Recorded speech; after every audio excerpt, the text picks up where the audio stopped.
All right, so I wanted to share this problem from what was it, section? I think it was like 15.5 or something like that.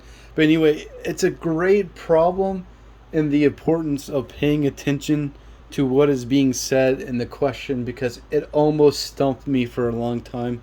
So I just wanted to share it.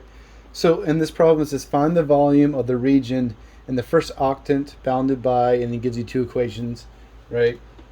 So green is going to be what is given, and blue is what we're going to figure out, right?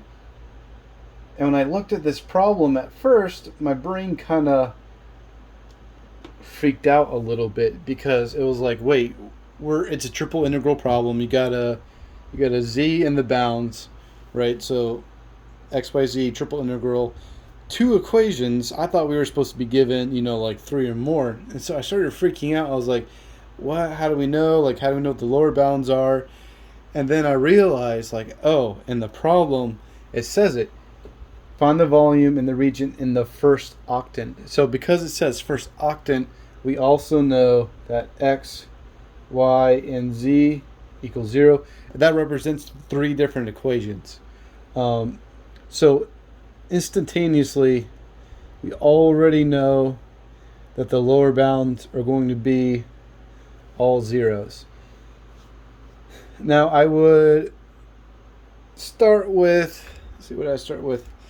You get a pretty simple one would be z, because you see z minus 6y, and then x also uses y, so I'm probably going to do dz, dx, and then dy last. So dz, you just turn this equation into a minus y equation, right? So sometimes your innermost will be based on the outermost. Oh, I should have been using blue.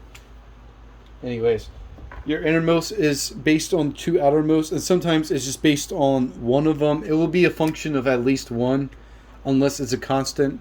So we're going to go with that, and then we have the x, right?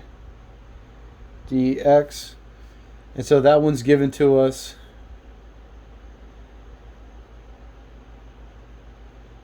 Right, because of the x here, and then the last one is going to be dy. So what is our upper bound for y?